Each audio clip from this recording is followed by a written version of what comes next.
Il y a certaines choses, des concepts scientifiques qui dépassent peut-être la compréhension, mais il y a au moins une chose qui est facile à comprendre. C'est à travers de toutes les choses qu'on a vues jusqu'à date, en tous les cas, c'est que c'est loin d'être aussi facilement prouvable qu'est-ce que les évolutionnistes avancent. Et ils ont la prétention, souvent ça me fait penser, j'écoutais un vidéo tantôt de Richard Dawkins, qui est probablement, je pense que Jonathan va faire justement une petite partie d'une vidéo aussi, je pense pas que c'est le même, qui parlait et qui se faisait questionner. Et c'est fascinant d'entendre. Et c'est probablement l'athée le plus connu dans le monde, Richard Dawkins. Il fait beaucoup de conférences. Et il y a un petit côté moqueur vis-à-vis des gens qui croient comme nous, ça. Il s'en gêne pas. Il fait souvent des commentaires là, pour abaisser les simples d'esprit qui osent croire qu'est-ce que la Bible dit sur la création. Et puis, il faisait un commentaire et j'en revenais pas parce que le commentaire qu'il faisait, je suis sûr que lui, il savait que c'était pas vrai. En tout cas, moi, c'est quelque chose que je sais, puis je suis loin d'être aussi intelligent que lui. Ça fait que mais il parlait que en ce qui concerne les dates pour les dinosaures, que c'était fait avec des méthodes de datation radiométriques et plusieurs méthodes différentes de datation radiométrique et qui arrivaient toutes à la même conclusion. Ça faisait plusieurs millions d'années que les dinosaures étaient extincts avec le point principal qui disait que c'était avec des méthodes de datation radiométrique, ce qui n'est pas le cas. C'est vraiment pas le cas, scientifiquement parlant. Ce n'est pas comme ça qu'ils arrivent à faire ces dates-là. En tous les cas, c'est intéressant d'entendre ce genre de commentaires-là. Mais tout ça pour dire, c'est qu'il y a des gens qui avancent toutes sortes de choses et qui sont crus. Et on va entendre des choses et vous avez l'option d'y croire ou de ne pas y croire. Maintenant, les faits sont les mêmes pour tout le monde. Comme Jonathan en a parlé hier soir, c'est une question de foi. Dans quoi est-ce qu'on met notre foi? On est rendu à la 3e session. On a vu la première session, l'origine de la vie. On a pu questionner qu'est-ce qu'il en était par rapport à l'origine de la vie, qu'est-ce qui nous était proposé du côté évolutionniste, côté créationniste. Après ça, on a vu la sélection naturelle, un des mécanismes qui est supposé expliquer l'évolution. Puis on est rendu au 2e mécanisme ce soir, le mécanisme des mutations, les mutations favorables. Parce qu'une mutation non favorable va pas pouvoir faire évoluer les choses ou faire changer les choses dans le bon sens. Fait que, on va quand même récapituler les deux théories avec les schémas qui les représentent le mieux. Hein. La théorie... Tournez ça un peu de même. Hein? La théorie du créationnisme qui dit que Dieu a créé chaque espèce parfaite ayant dans leur bagage génétique une grande possibilité de varier, donnant naissance à d'autres variétés d'animaux, mais toujours dans la même espèce ou le même genre, même famille, même sorte. Et parfois même après avoir perdu de l'information génétique. Puis là, on avait vu ça avec l'exemple ici comme le chien ou le loup. Les scientifiques ont fait, à partir des mitochondries, c'est une cellule du chien, ils ont réussi à retracer l'ancêtre commun. Puis cet ancêtre-là, il remonte pas à des millions d'années, à quelques mille ans. Puis c'était quelque chose qui ressemble à un loup. Un chien-loup ou un loup, puis de là a découlé toutes les autres espèces de chiens. La plupart même des espèces qu'on connaît aujourd'hui, ils ont à peu près juste entre 200 et 400 ans, parce que c'est des croisements génétiques qui ont été faits. Fait que c'est des choses qui se font rapidement.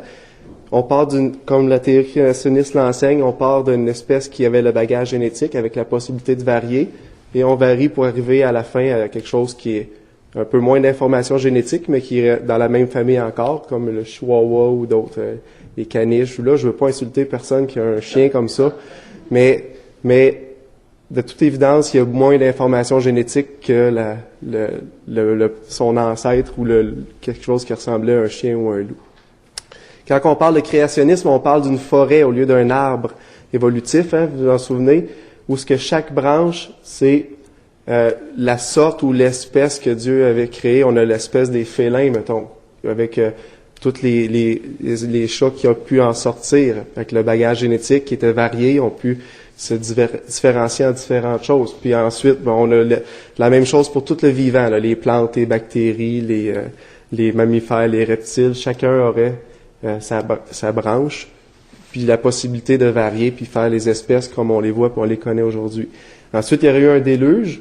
Le déluge qui a détruit toute la Terre. Le déluge qui explique beaucoup de choses, les couches géologiques qu'on observe, les fossiles. Pour former des fossiles, puis dans la quantité qu'on en trouve partout dans le monde, ça a pris une catastrophe parce qu'un fossile, on l'a expliqué, ça se forme pas par lui-même.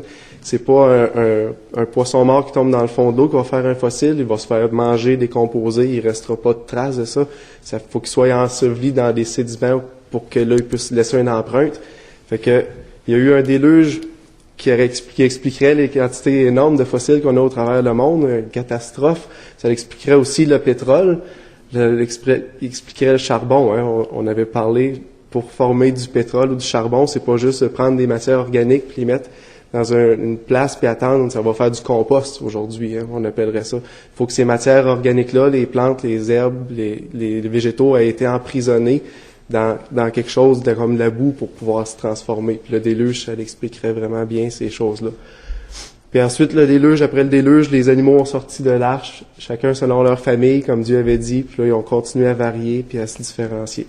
Ça, c'est la théorie créationniste où on voit que c'est une forêt, on parle plutôt de changement horizontal, que les espèces vont pas devenir une autre espèce, mais ils vont varier beaucoup d'un individu à l'autre. Après ça, on a la théorie évolutive qui a comme base le naturalisme qui dit que tout ce qui existe vient de la matière, tout doit être expliqué en termes de chance, de temps, de lois naturelles qui vont agir sur la matière. Ça exclut toute forme surnaturelle, entre autres, ça l'exclut Dieu. Là. Souvent, c'est la philosophie qui en est en arrière de ça. Il faut que ça s'explique en chance, en temps, qui agit sur la matière. Il y a deux mécanismes qui expliquent l'évolution. La sélection naturelle, qu'on a vu ce matin, puis on a les mutations favorables, comme on va voir ce soir. Puis contrairement à la théorie créationniste, quand on parle d'évolution, on parle d'un arbre, on parle pas d'une forêt. On parle d'un organisme simple qui aurait vu le jour. Puis cet organisme-là, ce serait complexifié par l'ajout de beaucoup d'informations génétiques. Là, on parle de millions puis de milliards d'ajouts d'informations génétiques pour former des crustacés. Ensuite, un autre saut évolutif pour former les poissons, les amphibiens. Puis à chaque fois, on parle de sauts énormes évolutifs avec beaucoup d'ajouts génétiques parce que ces organismes-là, faut qu'ils aient les gènes, l'information nécessaire pour se transformer, pour changer. Puis dans ce cas-là, quand on parle d'évolution, on parle vraiment de quelque chose de vertical au lieu d'horizontal. Ou ce qu'on parle de quelque chose de simple, on le complexifie pour arriver jusqu'à ce qu'on connaît aujourd'hui, le plus haut chaînon de l'évolution, ce serait l'homme. Je ne vais pas leur faire, la joke est trop facile. Alors, je vais la faire pour ceux qui n'étaient pas là. Puis le plus compliqué encore, le plus complexe que l'homme, la femme. Mais, OK. Mais on voit que c'est une progression qui est verticale au lieu d'horizontale. Désolé pour les femmes qui sont dans l'assistance, c'était trop facile. C'est moi qui ai le micro, en plus, c'est plate pour les autres. Hein. OK. Fait que la grande différence, c'est ça. Hein. On a un qui c'est une forêt, puis l'autre un arbre. Après ça, il y en a un qui parle de changement horizontal, où il va y avoir beaucoup de changements, mais à travers d'une espèce, puis ça va rester dans le cadre de l'espèce. Puis le mot espèce, souvent, il va être mal interprété. On parle plus d'un genre ou de la sorte. Puis après ça, tu as le côté évolutionniste, où ça va être des changements verticaux. Puis dans ce cas-là, c'est de l'ajout d'informations qui fait faire des sauts évolutifs d'un à l'autre, puis des nouvelles caractéristiques qui apparaissent dans le temps. Fait qu'on voit que c'est pas mal opposé les deux théories.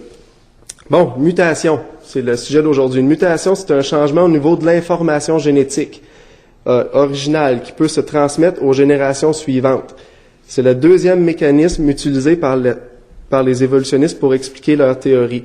S'il n'y a pas de mutation, s'il n'y a pas d'ajout génétique, il n'y a pas d'évolution non plus. Fait que c'est une partie très importante de la théorie évolutive, les mutations. Il faut que cette mutation-là aussi se transmette à l'autre génération, parce que si elle meurt là, il n'y a pas non plus d'évolution, il n'y a pas eu d'évolution à ce niveau-là. Dans le code génétique, j'ai pas pris l'ADN, quand je n'ai parlé pour l'origine de la vie, il y a plusieurs personnes qui étaient mélangées avec les nucléotides, puis les A, T, G, C, puis fait que c'est mélangeant, mais on va le prendre avec un mot, parce que l'ADN, c'est un langage, c'est de l'information. Ça peut être comme notre vocabulaire qu'on a à nous, puis on comprend tout ça. Puis si je prends le mot « aimer », puis j'enlève une lettre, ça c'est comme si mon ADN aurait subi une mutation. J'enlève le « i ». Fait qu'on a une lettre manquante, le mot devient « amer ». Un petit peu la même chose produit avec l'ADN. Quand j'enlève une lettre, le sens change, hein, parce que, je sais pas si ça vous rappelle quelque chose, pour traduire l'ADN, on prend tout le temps 3 lettres consécutives. Mettons, ATC, ça voulait dire une acide aminé. Mais si je n'enlève une, mais là, on vient de tout décaler la façon de lire. Fait que, comme dans notre cas, aimer devient amer. Le sens a complètement changé. Si je mets une lettre à la mauvaise place, une inversion, ça, c'est un autre type de mutation qui existe. Mais on va voir le mot, puis je fais avec le I encore, là. On aurait le mot amérie, qui veut pas dire non plus grand-chose. Puis si je remplace une lettre, ça aussi, c'est un type de mutation qui existe. On remplace une lettre, je remplace le I par un O. Fait que là, j'aurais aomère. Fait qu'encore une fois, le terme original perd son sens. La même chose se passe avec l'ADN. Quand on touche à une séquence d'ADN, ces séquences-là sont très précises, puis ça a une signification, mais on brise le sens de l'information. Puis la dernière façon, puis il y aurait d'autres types de mutations, mais ça revient toujours au même. On a aussi des mutations où la chaîne est comme inversée, puis on le lit à l'envers. Ça ferait Rémia au lieu d'aimer, puis on le lit à l'envers. Mais dans tous ces exemples-là qu'on peut voir, on voit qu'une mutation change le sens de l'information originale. Ça, c'est une règle de base. Quand on fait une mutation, ça change le sens là, de l'information qu'il y avait à cet endroit-là précise dans nos gènes.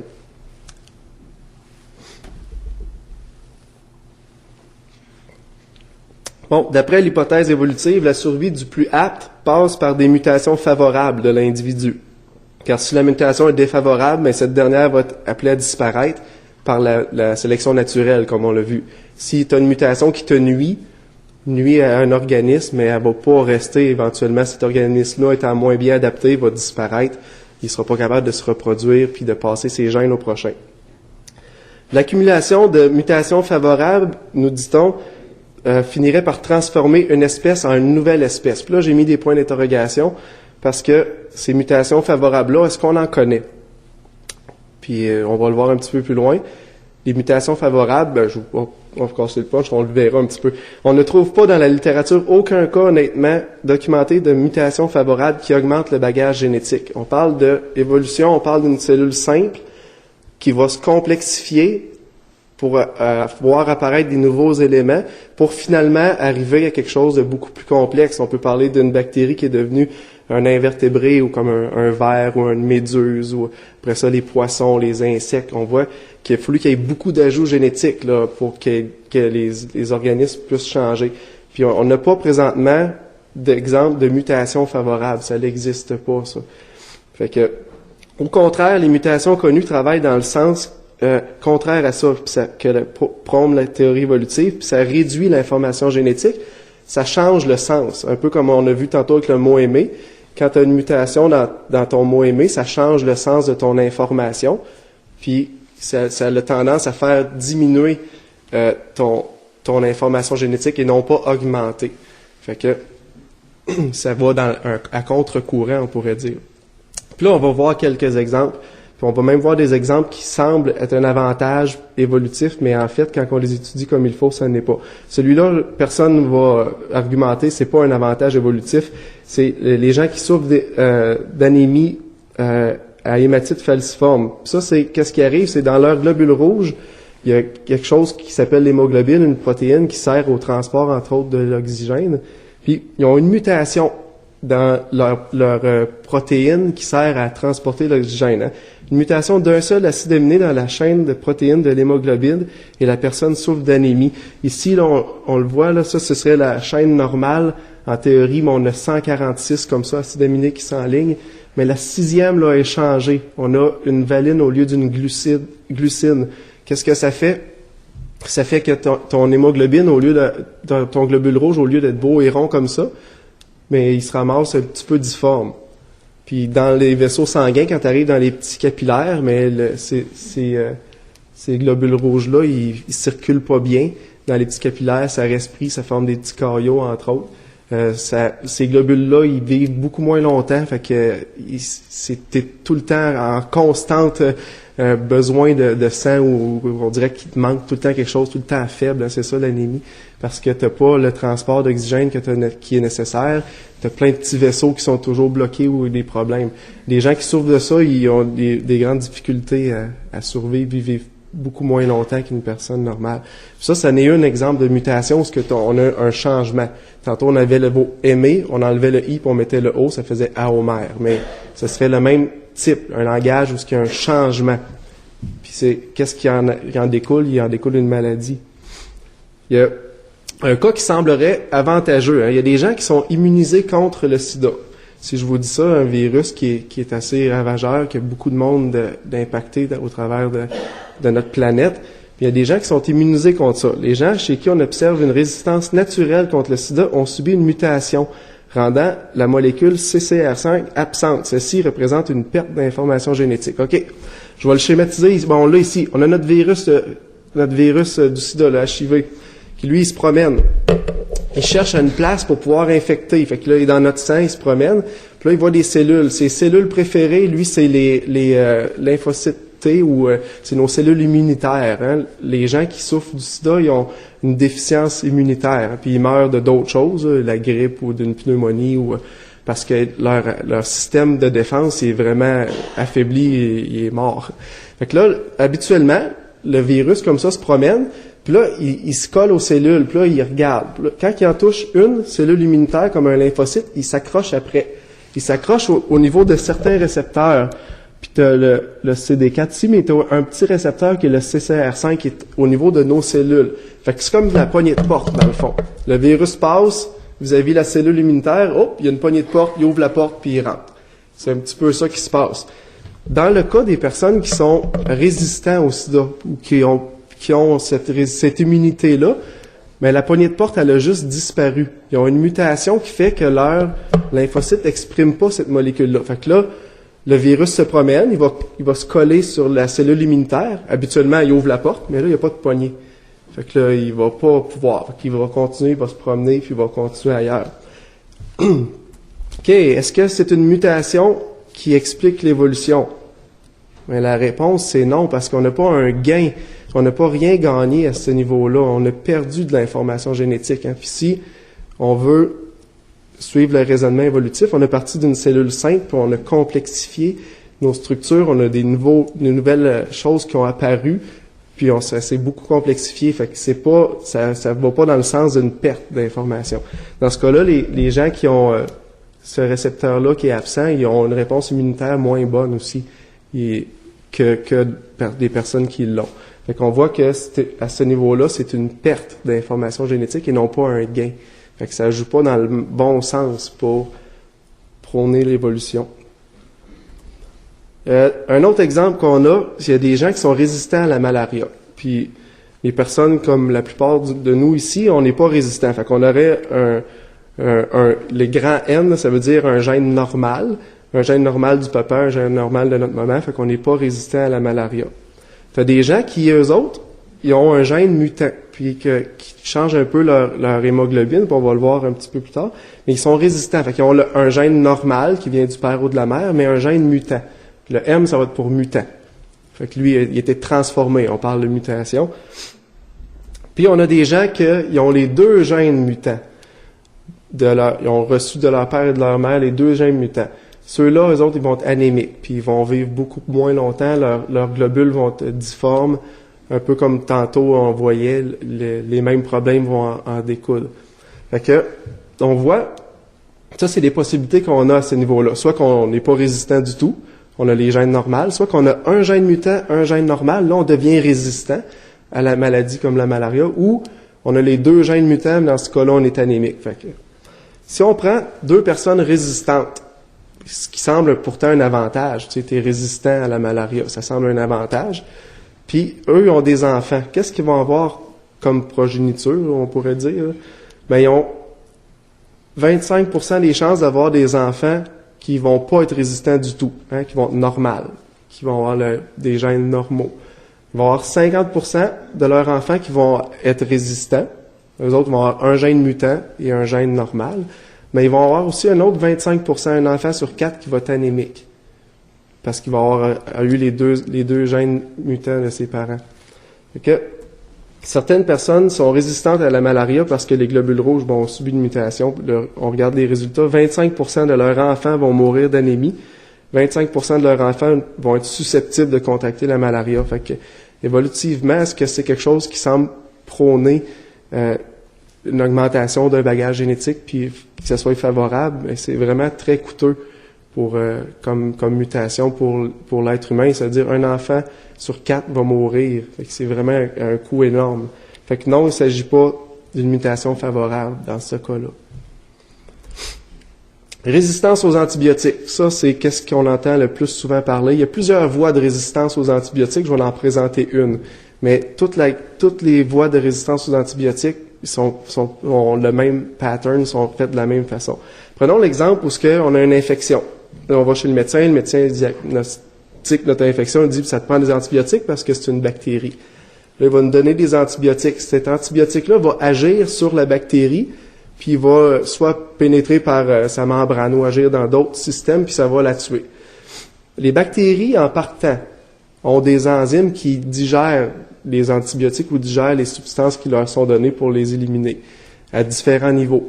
Par contre, quand on prend des antibiotiques, on les surdose. Ils sont pas capables de fournir à la demande, puis c'est comme ça qu'on les élimine. C'est important de les prendre en passant. Je fais un petit message, là, si vous prenez des antibiotiques, vous les prenez jusqu'à la fin pour éviter justement d'avoir des problèmes de résistance après. Mais ces antibiotiques-là, bon, on les surdose, la bactérie fournit pas, puis elle finit par en mourir, dépendant de la voie d'accès. Une des exemples qu'on a, qui est très documenté, bon, une bactérie qui est rendue résistante. On a notre superbug, là, ici, là, qui est rendu résistant aux antibiotiques, puis lui, ça le dérange pas. Qu'est-ce qui s'est passé dans son système, dans son métabolisme? Mais c'est son régulateur. Cette bactérie-là, elle a perdu son régulateur. Fait qu'elle n'a plus rien qui dit la quantité puis quel niveau doser ses enzymes. Fait que elle produit des enzymes sans arrêt puis constamment. Ça, c'est une des voies. Puis là, il y a plusieurs voies de résistance, mais toutes les voies de résistance passent par un même pattern où il y a une perte d'information génétique ou un blocage d'une certaine voie de synthèse. Fait que dans ce cas-là, les enzymes sont produits, puis là, quand tu prends ton antibiotique, mais la bactérie, ça ne la dérange pas parce qu'elle la digère, puis elle la mange, puis il n'y en a pas de problème avec ça. Puis là, elle est vraiment résistante. Est-ce qu'on parle d'une mutation favorable qui est en lien avec l'évolution quand on parle de résistance? On aurait pu prendre les résistances aux insecticides, c'est la même chose. Il y a plusieurs insectes qu'on n'est plus capable de détruire avec des insecticides normaux. Puis à chaque fois que ça a été documenté, ça a toujours le même pattern, c'est toujours une perte. Ben c'est non, puisque la bactérie perd de l'information. Elle ne gagne pas rien, elle perd une information qui l'aidait à réguler sa production d'enzymes. Fait que ça, c'est qu'est-ce qui est documenté aujourd'hui. Le bœuf bleu-blanc de Belgique. Bon, le blanc-bleu, ou bleu-blanc, excusez. Puis c'est bleu-blanc-rouge, on a eu le Canadien. Mais c'est pas ça. Bon, le bœuf blanc-bleu de Belgique possède le double de la masse musculaire d'un bœuf normal. Fait que, est-ce que c'est une mutation favorable en lien avec l'évolution? Pour moi, c'est une mutation favorable. J'adore la viande, là, j'aime ça. Je ne vais pas dire que je l'adore, mais les bons steaks, quand je vois ça, je vois beaucoup de potentiel. Mais est-ce que c'est une mutation favorable qui serait expliquée à ce niveau-là? En fait, le bœuf, il a perdu l'information nécessaire pour réguler sa production de cellules musculaires. Fait qu'encore une fois, il produit beaucoup plus de masse musculaire parce qu'il a perdu son régulateur. Les vaches qui sont dans ces espèces-là, puis, la plupart du temps, ils sont pas capables de mettre bas eux-mêmes. Il faut que ce soit une césarienne ou qu'il y ait quelqu'un qui les aide. Les veaux qui sortent, les bébés, ils sont vraiment trop gros. Fait que c'est pas avantageux. Ils ont beaucoup de difficultés aussi à se reproduire. Puis ça vient d'un défaut dans leur gène. Ils ont perdu un gène qui régulait leur masse musculaire. Vous me regardez, probablement, vous pensez la même chose, que j'ai une mutation dans mes gènes. Non. C'est pas vrai. Excusez. Les coccinelles. Il y a des formes de coccinelles sans ailes qui existent sur des îles. Puis ça leur donne vraiment un avantage parce qu'elles sont pas poussées par le vent vers la mer. Puis il y a des îles isolées où les coccinelles, ça vole pas. Puis ça semble vraiment avantageux. Puis pour eux. Mais qu'est-ce qu'il y en a? Est-ce que ça s'agit encore une fois d'une mutation favorable? Mais la réponse est non, parce que les gènes qui codent pour la formation des ailes sont rendus inactifs. Donc, encore une fois, c'est une perte d'information. Fait que quand on parle de mutation, comme je disais, il n'y a pas de mutation favorable de documenter encore. Fait que qu'est-ce qu'on va voir comme exemple? C'est toujours va prôner ou qui va avancer vers le contraire. Celle-là, j'ai trouvé intéressant. Parce que moi, je fais partie du 95%. Environ 5% des Européens du Nord, je l'avais vu, là, les Américains, on est pas mal dans les mêmes catégories. On a une intolérance assez sévère au lactose. Les gens sont pas capables de boire de lait. 5%. Puis tu as d'autres populations, comme en Afrique puis en Asie, que ce pourcentage-là peut atteindre 90%. Des gens qui sont pas capables de boire de lait, ils ont une grosse intolérance, les brûlements d'estomac, puis les gaz, puis tout ce qui peut en suivre, filer mal, ils peuvent pas en prendre de lait. Fait que là, on a ces deux populations-là d'êtres humains. On pourrait se demander, ben, selon la théorie évolutive, laquelle des populations semble le mieux adaptée? Ceux qui boivent le lait ou ceux qui en boivent pas de lait? Ça peut être une idée. Il doit se passer quelque chose, il doit y avoir quelqu'un qui s'en va dans le bon sens à ce niveau-là. Moi, je me suis posé la question moi-même. Moi, je pensais que, étant quelqu'un qui peut boire du lait, puis j'aime ça, que ça fait du sens, puis on devrait en boire, puis même on voit les annonces, puis un verre de lait, 2, c'est mieux. Mais quand on est capable de digérer le lait, c'est vrai que c'est bien. Quand on n'est pas capable, là, ça peut poser des gros problèmes. Mais qu'est-ce qu'il y en est pour de vrai? En fait, les gens qui sont tolérants au lactose, c'est parce qu'ils ont leur gène ou un gène régulateur pour un enzyme fonctionne pas, puis est endommagé. Donc, ces gens-là ont perdu de l'information. Okay, je vais vous le résumer d'une autre façon. Ça semble un petit peu compliqué. Quand j'étais un enfant, je bois du lait, c'est normal. 100% des enfants devraient boire du lait. C'est dans la nature des choses, la manière que c'est fait. Il y a des enfants intolérants. Là, je dis pas que c'est comme ça pour tout le monde, mais en vieillissant, dans nos gènes, on est supposé d'avoir un régulateur qui dit « OK, t'es assez vieux », puis il ferme la valve pour qu'on arrête de produire une enzyme qui digère le lait. Ça, c'est qu'est-ce qui est la normale des choses. Puis ces régulateurs-là existent chez tout le monde. Sauf que pour des personnes, comme le 95% des Européens du Nord, ça fonctionne pas. Le régulateur ferme pas parce qu'il était abîmé. Fait que les gens qui sont comme moi, capables de boire du lait, puis je sais pas si la plupart du monde, probablement la plupart du monde aussi sont capables ici de digérer le lait, c'est parce qu'on a perdu notre possibilité de réguler notre production d'enzymes. Fait que est-ce que c'est encore une fois, est-ce que c'est un gain d'information? Non, c'est plutôt une perte. Puis quand on parlait tantôt de populations comme les populations d'Asie ou d'Afrique, qui eux autres sont intolérants au lactose, mais c'est eux autres qui ont l'information originale. C'est eux autres qui sont le mieux. Pourtant, ça semble le contraire. Quand on regarde ça, on dit, ben, tant mieux si on peut boire du lait, hein, on a un avantage sur les autres. Mais cet avantage-là, on l'a en perdant de l'information génétique encore, pas en gagnant. Fait que selon la théorie évolutive, laquelle les deux populations semblent le mieux adaptées, mais ça aurait été la personne qui peut boire le lait, mais c'est pas le cas. Les mutations forcées. Là, on parle de mutations depuis tantôt qui sont naturelles, sont observables. Il y a beaucoup d'expériences qui sont faites avec des mutations forcées. On se sert de rayons ultraviolets, on se sert de produits chimiques, on se sert de radioactivité pour provoquer des mutations. On le fait sur des insectes, des mouches, quelque chose qui se reproduit rapidement pour pouvoir voir les effets tout de suite. Là. On ne fait pas ça chez des humains, c'est pas éthique. On peut le faire sur des mouches parce qu'il n'y a pas de charte des droits et libertés de la mouche. Mais, fait que la mouche à fruits, c'est probablement celle qui a le plus de mutations documentées puis qui s'est le plus étudiée. Il y a environ 3000 mutations qui ont été documentées, étudiées pour la mouche à fruits. Puis ces mutations-là, c'est autant au niveau des yeux, de l'abdomen, les ailes, les pattes, les antennes. Tout, à peu près, sur la mouche a muté. Combien de ces mutations ont donné un avantage évolutif à la mouche à fruits?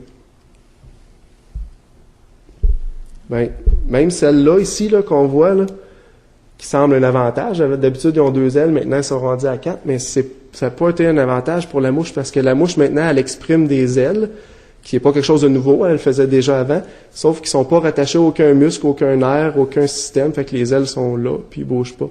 Fait que ça prenait pas juste faire apparaître les ailes, ça prenait aussi la connexion à un système nerveux, ça prenait une connexion à un système musculaire pour le faire bouger. Fait que dans les 3000 mutations qui sont documentées jusqu'à présent, forcées, les mutations forcées, il n'y en a aucune qui parle ou qui prône l'augmentation de gènes avec une fonction comme on serait supposé d'observer. Montrer un petit vidéo avant, je vais vous expliquer qui c'est cet homme-là. Pasteur Ron a parlé tout à l'heure. Richard Dawkins, c'est un des plus célèbres évolutionnistes athées de notre époque, puis c'est l'auteur de plusieurs livres à succès, des best-sellers. Puis si vous êtes intéressé sur ce sujet-là, Il y en a de la documentation. Je n'ai mis 4 de ces livres, mais il doit en avoir écrit peut-être une quinzaine. C'est vraiment un auteur très prolifique.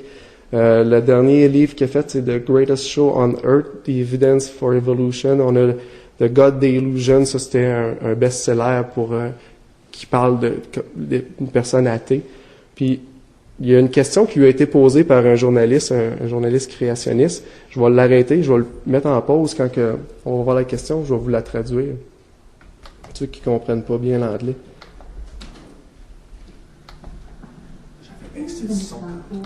Ah, ok, excusez. Le son de l'ordi ou de... Ok. Ok, ben la question, on la voit ici.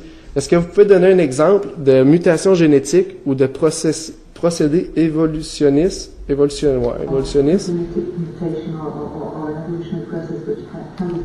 qui semble avoir augmenté le génome, l'information contenue dans le génome? Puis là, la question lui a été posée. Fait que on lui a demandé, est-ce que vous connaissez un exemple de mutation ou un exemple de système évolutionniste qui semble augmenter l'information dans le génome? Pourquoi ils ont posé ces questions-là? Parce que vous vous souvenez, c'est un arbre évolutif, on parle de quelque chose de simple, il faut qu'on ajoute vraiment beaucoup d'informations. Puis là, on ne parle pas de 1 ou 2, là, c'est des milliards et des milliards d'informations qu'il faut ajouter pour transformer, pour jouer avec, pour arriver jusqu'à un homme aujourd'hui. Fait qu'ils demandent est-ce que vous en connaissez un?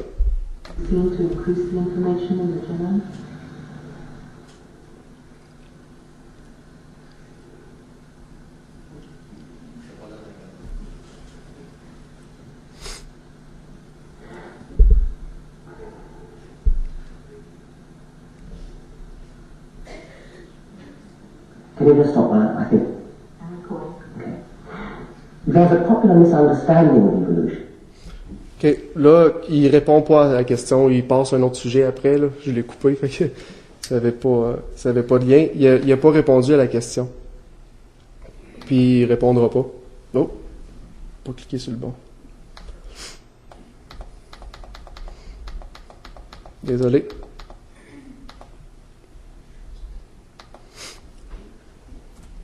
OK. Il a vraiment pas répondu, puis la raison est un peu comme je vous disais depuis le début, il n'y a pas aucune mutation favorable présentement de documenter. Fait que, quand il s'est fait poser la question, il pouvait pas répondre, puis c'est tout à fait logique, là. Il aurait pu essayer de trouver quelque chose, mais il y en a pas. Les mutations, qu'est-ce qu'on connaît ça, puis si on fait une conclusion là-dessus, les mutations n'augmentent pas l'information génétique, mais elles changent l'information présente, et ça le plus souvent en la réduisant. Hein, on le voyait avec le mot aimer, on va changer les choses, ça va changer le sens, ça va le plus souvent, soit que ça reste neutre, puis qu'est-ce qui est bien, nous autres, entre autres, les humains, ou même tout ce qui est animal, reproduction sexuée, c'est que on a les gènes de notre père, de notre mère. Fait que je peux avoir des mutations en dedans de moi qui viennent de mon père, mais ils s'exprimeront jamais parce que j'ai le gène aussi de ma mère. Fait que, pour dire que mon père, il était moins évolué que ma mère, mais il y a toute cette balance-là qui fait que on n'est pas, c'est pas parce qu'on a une mutation que ça va s'exprimer qu'on va être malade automatiquement. Fait que, qu'est-ce qu'on connaît des mutations aujourd'hui, c'est que ça n'augmente pas le bagage génétique, ou si ça fait quelque chose, c'est neutre, ou ça le réduit. Ça, c'est qu'est-ce qui est documenté, puis peu importe l'article qu'on va lire scientifiquement, c'est ça qu'on va voir. Puis l'autre, c'est qu'il n'y a aucune vraie mutation favorable qui a été documentée jusqu'à présent. Bon. Conclusion, le fait de perdre constamment de plus en plus d'informations, comme on observe aujourd'hui par la sélection naturelle, par les mutations, c'est pas un moyen d'en produire plus. Puis je fais cette blague-là tout le temps. Si j'arrive chez nous, voir ma femme, puis je dis, chérie, j'ai trouvé le deal du siècle, j'ai acheté un paquet de balais. Les balais, je les ai payés 10 piastres chaque. Puis là, ça fait 2 que je vends, je les ai vendus 9 piastres chaque, j'ai 18 piastres dans mes poches. Puis là, elle va me regarder, elle va dire, là, comment tu n'as acheté de balais parce qu'on va en perdre gros de l'argent. Mais là, je dis, non, inquiète-toi pas, chérie, si j'en vends beaucoup, ça va aller mieux. Beaucoup, ça va faire juste perdre plus d'argent. Mais quand on regarde qu'est-ce qui est observable aujourd'hui, les mutations, là, augmentent jamais le génome. Vraiment jamais la génétique connue. La sélection naturelle va pas le faire non plus. La sélection naturelle, on l'a vu ce matin, on sélectionne pour des caractéristiques du plus fort. Qu'est-ce qu'on fait? C'est qu'on finit par éliminer d'autres caractéristiques pour se spécialiser. On se spécialise de plus en plus. mais on crée jamais rien de nouveau. Fait que c'est un processus de perte. C'est pas un processus présentement de vie, de gain ou d'augmentation, d'un processus vertical qui semble monter. Ça, c'est qu'est-ce qu'on peut en voir. Qu'on soit évolutionniste ou créationniste, il nous est impossible de prouver nos théories. Je l'avais mentionné, c'est la foi. Sur les origines, la raison, c'est qu'on n'était pas là pour le voir. La Bible dit que c'est Dieu qui a créé. On peut s'appuyer là-dessus. Ça ferait à peu près similaire. L'évolution, ça va plus parler de quelque chose qui s'est fait au hasard. L'univers, 15 milliards d'années. La vie, peut-être 3 milliards d'années. Fait qu'il n'y a pas plus personne qui était là pour le voir puis le constater. Si on interprète les faits observables à la lumière de la Bible, on voit que ça fait beaucoup de sens. La théorie créationniste dit que toute l'information génétique était là, parfaite en partant, puis là, ça décroît tranquillement. Ça fait du sens avec ce qu'on observe. Puis dans l'autre côté, mais il faut le croire, c'est que là, l'information serait là, puis elle augmenterait toujours de plus en plus, puis on serait dans un processus qui augmente de plus en plus. Selon la Bible, la seule personne qui était présente lors de la création, c'est le Créateur. Puis un jour, il a posé cette question-là à Job. On va regarder le côté un petit peu biblique de la création. Où étais-tu quand je fondais la terre? Dis-le si tu as de l'intelligence. Là, ça, c'est Dieu qui challengeait Job, parce que Job se plaignait puis disait que c'est pas juste ce qui lui arrivait. En tout cas, on ne tombera pas dans les détails. C'est une très belle histoire à lire en passant. Le plan de Dieu, qu'est-ce qu'il en était pour quand il a créé? Dieu, dans Genèse 1, quand il a fini la création, ça dit, Dieu vit tout ce qu'il avait fait et voici cela était très bon. Tout était parfait quand que Dieu a fini. Ça, c'est qu'est-ce que la Bible enseigne, c'était très bon. Si tout était parfait, pourquoi tout n'est pas parfait aujourd'hui? Là, la réponse, on le voit un peu plus tard. On le voit dans Genèse 3 quand il y a eu le péché sur la terre, mais c'est expliqué aussi dans Romains 12. C'est pourquoi, comme par un seul homme, le péché est entré dans le monde et par le péché la mort. Ainsi, la mort s'est étendue à tous les hommes parce que tous ont péché. Le péché étant rentré dans le monde, qu'est-ce qui était parfait? Ça l'a apporté la mort. Fait que le parfait n'existait plus. Ça, la cause de ça, selon la Bible, c'est le péché. Puis le péché s'est étendu à tous les hommes parce que tous ont péché. J'ai écouté une petite vidéo l'autre fois, je trouvais ça comique. Les gens se faisaient poser la question, pensez-vous que vous êtes une bonne personne? 100% du monde pratiquement qui se faisait poser la question, on disait oui, je suis une bonne personne. Après ça, ils se faisaient poser une autre question. C'est quoi la deuxième question? Ah oui, c'est ça. La deuxième question, avez-vous déjà fait un mensonge? Là, le monde, ben oui, j'ai déjà menti. Je pense pas, même, je poserai la question ici. Tout le monde a déjà menti. Puis là, il disait ça. Fait que là, le monsieur, il demandait, mais ça fait de toi qui? Faut croire que je suis obligé de dire un menteur. J'ai déjà menti, je suis un menteur. Puis là, il répétait, est-ce que tu peux encore dire d'abord que tu es une bonne personne? Fait que là, on voyait toutes les nuances. Oui, mais. Puis c'est sûr, si on se compare, tout ça. Mais la Bible, qu'est-ce qu'elle dit, elle? C'est par le péché, un seul péché, la mort est entrée dans le monde. Ça n'a pas pris des milliers, ça n'a pris juste un. Ça s'est étendu à tous les hommes. L'évolution, on parle de la mort, les maladies, puis toutes sortes de mutations, les choses ont changé, qui a fait que c'est ça qui a apporté l'existence d'un homme. La création va parler plutôt de tout était parfait, mais les actions de l'homme ont apporté la mort. Fait que on voit encore une fois, c'est opposer les deux. On peut pas concilier les deux en dedans de nous autres. Fait que soit que on pense que c'est la mort, puis le processus évolutif, la survie du plus fort qui a amené l'existence de l'homme, ou on pense que tout était parfait, puis à cause de nos actions, la mort est arrivée. Qu'est-ce qu'il y en est de ça, le plan de Dieu? Paul, dans l'Épître aux Corinthiens, dit, nous faisons donc fonction d'ambassadeurs pour Christ, comme si Dieu exhortait par nous, nous vous supplions au nom de Christ, soyez réconciliés avec Dieu. À cause du péché, il y a une séparation avec Dieu, puis Paul dit, soyez réconciliés, il en supplie celui qui n'a point connu le péché, il l'a fait devenir péché pour nous afin que nous devenions en lui justice de Dieu. Ça parle de Jésus-Christ, ce passage-là. Jésus-Christ était parfait, c'était Dieu qui a été donné sur la terre en tant qu'homme, il est venu mourir sur la croix. Lui, il n'avait pas connu le péché, puis il est venu mourir pour nous réconcilier avec Dieu, justement, pour enlever ce poids-là, ce fardeau-là qui pèse sur les hommes. Dans 2 Pierre 3,5, même si on commencerait un petit peu plus haut, quand ça dit « ils veulent ignorer », ça parle des gens qui, dans les derniers temps, vont être moqueurs. Ils vont rire, ils vont se moquer. Ça marque, ils veulent ignorer, en effet, que des cieux existèrent autrefois par la parole de Dieu et qu'une terre tirée de l'eau est formée au moyen de l'eau et que par ces choses, le monde d'alors périt submergé par l'eau. Puis on parle du déluge, là. Les gens veulent ignorer un jour qu'il y a eu un déluge. Puis bon, il y a eu la création, premièrement, créée par la parole de Dieu, comme on voit dans Genèse. Puis après ça, qu'il y a eu un déluge, toutes les choses ont péri, submergées par l'eau. Mais par la même parole, les cieux et la terre d'à présent sont gardés et réservés pour le feu, pour le jour du jugement, de la ruine des hommes impies. Un jour, Dieu va demander des comptes à sa création, à sa créature. C'est ça que ça dit, comme il l'a fait dans le temps de Noé. L'image qu'on a avec l'arche de Noé, c'est que l'arche était là pour tout le monde. Ceux qui ont voulu embarquer avaient pu embarquer dedans. C'était le moyen pourvu par Dieu pour les sauver du jugement futur. Aujourd'hui, quand on lit la parole, puis on étudie, on voit que ça, c'était une image de la mort de Jésus-Christ. Ça dit dans la Bible, ceux qui vont croire en Jésus, eux autres, ils vont sauver du jugement futur. C'est un acte de foi, c'est de croire. Un peu comme l'arche, il y avait une porte. Il fallait que tu passes par la porte. Dans la Bible, Jésus dit « Je suis le chemin, la vérité et la vie ». C'est le chemin, c'est la seule par laquelle on peut passer. On voit un peu plus loin qu'il dit, Jésus dit « Je suis la porte, si quelqu'un entre par moi, il sera sauvé, il entrera, il sortira, il trouvera des verts pâturages. » C'est le moyen pourvu par Dieu pour réconcilier Dieu et le monde à cause du péché qu'il y a eu. Un péché qui a une conséquence énorme sur la terre. On voit que tout se détériore. Puis ça va toujours aller dans ce sens-là à cause de ça. La mort est là à cause du péché. Puis on peut se réconcilier avec Dieu par Jésus-Christ et c'est le moyen que lui a pourvu pour nous. Okay? Ça expose le côté créationniste, le côté la foi biblique. En même temps, je vais finir avec un mot de prière, pour ça je vais laisser la place au pasteur Roy.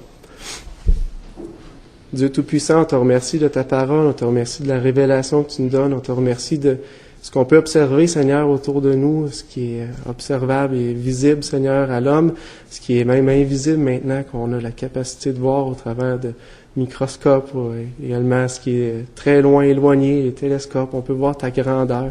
Cet univers, Seigneur, avec des milliards de galaxies, des millions d'étoiles, des milliards d'étoiles, au travers de chacune de ces galaxies, jusqu'au plus petit microbe, Seigneur, la plus petite bactérie qui s'auto-suffit, qui vit, qui est capable de se reproduire, Seigneur. Tout manifeste ta gloire, Seigneur, ta grandeur. Je te prie que tu puisses avoir les yeux fixés sur toi, Seigneur, pour voir et comprendre ces choses, que tu nous diriges dans notre vie, Seigneur, notre cheminement qu'on a à faire pour te connaître et être réconcilié avec toi, Seigneur. En précision de Jésus-Christ. Amen.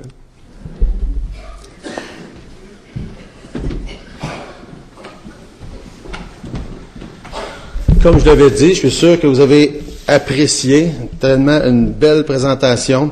Encore une fois, on est très reconnaissant pour le travail que Jonathan a fait, qui a fait pour nous présenter ça à soir. Plusieurs choses, juste quelques remarques pour terminer.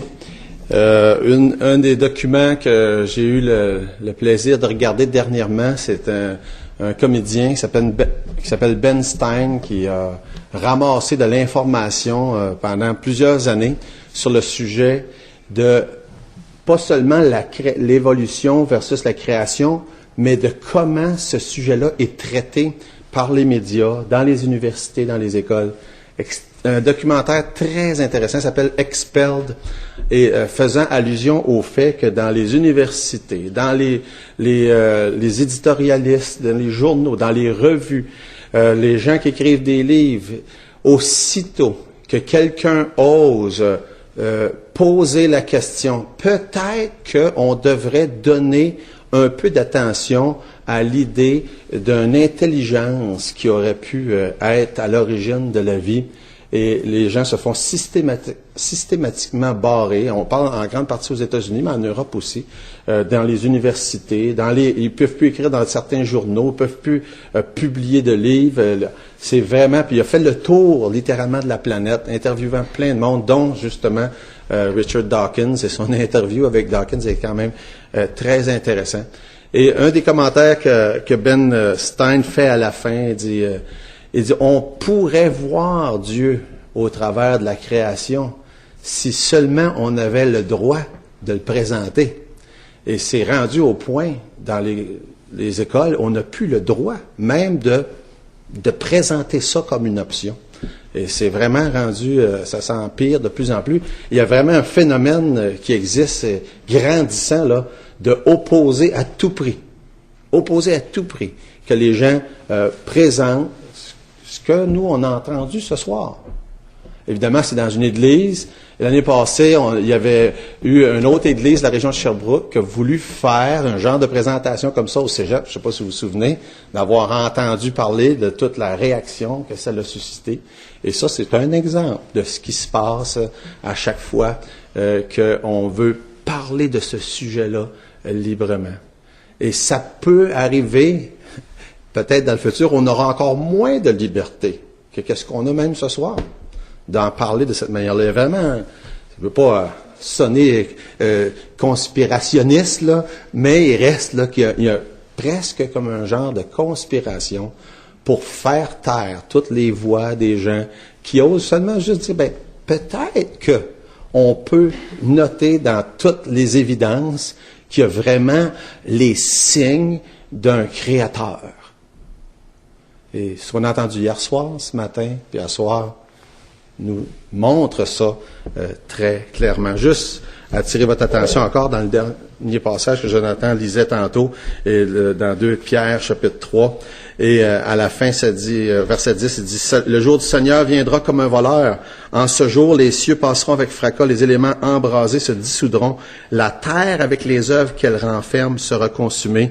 Puisque tout cela est en voie de dissolution, combien votre conduite et votre piété doivent être saintes. » Et moi, je pense que c'est une des raisons, c'est celle-là. Pourquoi on ne veut surtout pas entendre parler d'un créateur, d'une création, c'est parce que ça a des implications au sujet de notre conduite. On a des comptes à rendre. Et un autre élément dans ce passage-là aussi, c'est que tout est en voie de dissolution. La terre, selon la Bible, va être détruite par le feu. Et aujourd'hui, tout ce qu'on entend parler, c'est « sauvons notre planète, sauvons notre planète, sauvons notre planète, sauvons notre planète ». Ce que la parole de Dieu enseigne, c'est les âmes qu'il faut sauver. Parce que la planète, selon la parole de Dieu, va être détruite. Il y a beaucoup de gens qui n'aiment pas s'entendre ça. Mais l'âme d'une personne va vivre éternellement. Et ça, c'est le message de la parole de Dieu. Ça, c'est là où Dieu voudrait qu'on mette l'attention aujourd'hui. Mais les gens, partout dans le monde, c'est presque, c'est rendu universel. Tout l'argent, le temps qui est mis, sauver la planète, sauver la planète, sauver la planète. Mais la planète ne vivra pas éternellement. J'ai malheureusement une mauvaise nouvelle si vous pensiez qu'on pouvait sauver la planète. On ne peut pas. Mais on peut, si on reçoit par la foi le message de l'Évangile, avoir l'âme sauvée. Et ça, c'est le message le plus important. Peut-être des gens, c'est la première fois qu'ils entendent ce genre d'informations-là. Ça se peut que ça suscite beaucoup de questions. Peut-être ça vous fait réaliser que oui, c'est vrai, s'il y a un créateur, un jour, il va devoir y faire face. Qu'est-ce que vous allez lui dire? Ah, ben, je n'étais pas intéressé dans ton message. Ou bien, oui, je pense que je serais prêt à tenir compte de ce que tu dis. Et ce que Dieu dit, c'est que c'est le péché qui est la source et la cause de tous les problèmes dans le monde. La source et la cause du fait qu'un jour, on meurt et on est séparé de Dieu. Et que Jésus est mort sur la croix, une fois pour toutes, pour sauver des pécheurs. Et un jour, vous devrez rendre compte de ça à Dieu. Et ce serait une bonne chose d'entreprendre un dialogue avec lui et lui en parler, lui faire part de vos préoccupations. Et c'est aussi simple que de confesser ses péchés et de demander à Dieu de vous sauver.